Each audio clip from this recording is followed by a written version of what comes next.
नमस्कार, मैं रिया और आप देख रही हैं डॉक्टर साहिब। आज हम लेरेंजाइटिस के बारे में साथ जानकारी लेने वाले हैं और इस विषय में हमारे साथ जानकारी साझा करने के लिए मौजूद है बिहार के जाने माने ENT specialist doctor Rajnish Ranjan. तो डॉक्टर साहब, बहुत बहुत स्वागत है आपको हमारे चैनल में। नमस्कार रिया जी। डॉक्टर साहब, आपने पिछले वीडियो में हमारे साथ इस विषय में जानकारी साझा की थी कि लेरेंजाइटिस होता क्या है। तो मैं चाहूँगी कि इस वीडियो में आप ये हमारे दर्शकों के साथ विस्तार में बताएं कि अगर ये किसी को हो जाता है तो गले पर क्या या फिर किस चीज़ पर ज़्यादा असर पड़ता है, या फिर बात कर ले कि इसमें क्या करना चाहिए क्या नहीं करना चाहिए। लेरिंजाइटिस के बारे में मैं पहले बताना चाहूँगा। लेरिंजाइटिस आखिर होता क्या है, ये क्या होता है। हमारे जो गले में जो स्वर यंत्र या वॉइस बॉक्स कहते हैं, लैरिंग्स, इसमें इन्फेक्शन होने के कारण, जिसके कारण आवाज़ का परिवर्तन हो जाता है, इसी को लेरिंजाइटिस कहते हैं। तो सबसे पहले वॉइस बॉक्स कैसे काम करता है। जो आवाज़ हमारा निकलता है वॉइस बॉक्स से ही, फिर हमारे दांत, जीभ, ये से द्वारा मॉड्यूलेट होके जो भाषा स्वर बनता है और जिससे हम लोग बातचीत करते हैं। तो लैरिंग्स में इन्फेक्शन अगर होगा तो उसकी मांसपेशियां ठीक से काम नहीं करेगी। मांसपेशियां काम नहीं करेगी तो आवाज़ जो हमारा बदला हुआ, या जिसको कहे हस्की वॉइस या हॉर्सनेस ऑफ वॉइस कहते हैं, या आवाज़ में बदलाव होना या आवाज़ भर जाना, जिसे आम बोलचाल की भाषा में कहते हैं, तो लेरिंजाइटिस ये कहते हैं। तो लेरिंजाइटिस का इन्फेक्शन में जब ये lower upper respiratory tract infection का ही स्पेक्ट्रम का दूसरा भाग है कि सोर थ्रोट के रूप में स्टार्ट हुआ, नहीं ध्यान दिया आपने, ट्रीटमेंट नहीं लिया, तो लैरिंग्स में भी इन्फेक्शन हो गया। या जो क्रोनिक स्मोकर होते हैं, जो पान बीड़ी तंबाकू का सेवन करते हैं लगातार कई वर्षों से, उनमें भी लैरिंग्स में इन्फेक्शन होने और उसके बदलाव में उसके खराब परिणाम आने के संभावना रहते हैं। तो लैरिंग्स में बदलाव होने के लिए या इससे बचने के लिए गले में संक्रमण का जो स्पेक्ट्रम का दूसरा या बढ़ा हुआ रूप बोले, उसके लिए बचाव के लिए मैं सलाह देना चाहूँगा क्या करें और क्या ना करें।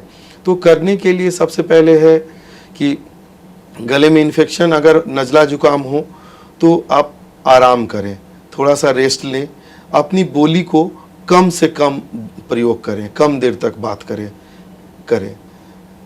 गुनगुने पानी से गार्गल करें।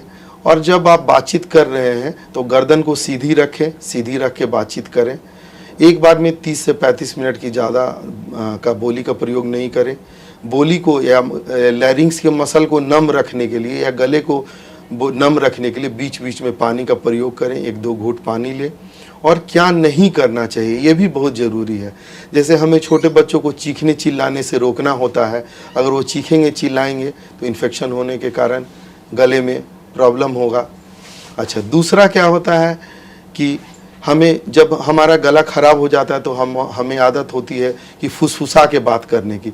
फुसफुसा के बिल्कुल नहीं बात करनी चाहिए। इससे गले में भी लैरिंग्स पे जोर पड़ता है और हमें इन्फेक्शन होने का बढ़ने का खतरा रहता है।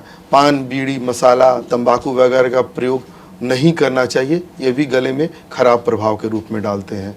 स्टीम लेना चाहिए हमें, गर्म पानी का भाप नाक और मुंह से गले को, जो कि गले को नम रखता है, मांसपेशियों को बचाव करता है, वो करना चाहिए। आराम करना तो बहुत ज़रूरी है। लगातार वर्क होने से या बोली पे को लगातार बोलते रहने से भी प्रॉब्लम होने की संभावना रहती है।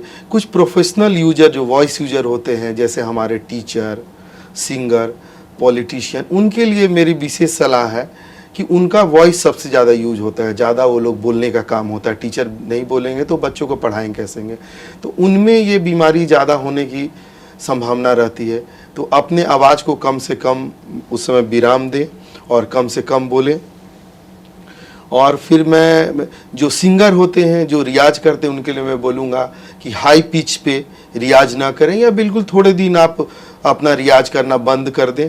गले के लिए, गले को आराम देने के लिए नियमित रूप से दवाइयाँ लें और साथ में जो है परहेज है वो करें। धन्यवाद। सर, जैसा कि आपने इसमें एक बात बताई कि थोड़े थोड़े समय पे पानी लेना चाहिए, तो इस दौरान वो ठंडा पानी ले या फिर गर्म पानी ले? नहीं, मेरे तरफ से सलाह रहेगा कि नॉर्मल रूम टेम्परेचर का पानी ले, न ठंडा ले न गर्म ले।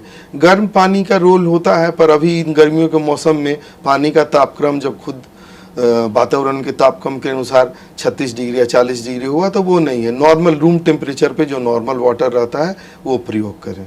तो शुक्रिया डॉक्टर साहब, जो आपने जानकारी दी है उसके लिए बहुत बहुत शुक्रिया। धन्यवाद। तो आप डॉक्टर रजनीश रंजन को सुन रहे थे, जिन्होंने हमारे साथ लेरेंजाइटिस के बारे में जानकारी साझा की। इस विषय में आप क्या सोचते हैं हमें कमेंट कर जरूर बताएं। चैनल को सब्सक्राइब करें, फेसबुक पेज को लाइक करें। साथ ही डॉक्टर साहब से आपकी क्या सवाल है हमें कमेंट करिए, मेल के माध्यम से भेज सकते हैं। वीडियो देखने के लिए आपका शुक्रिया।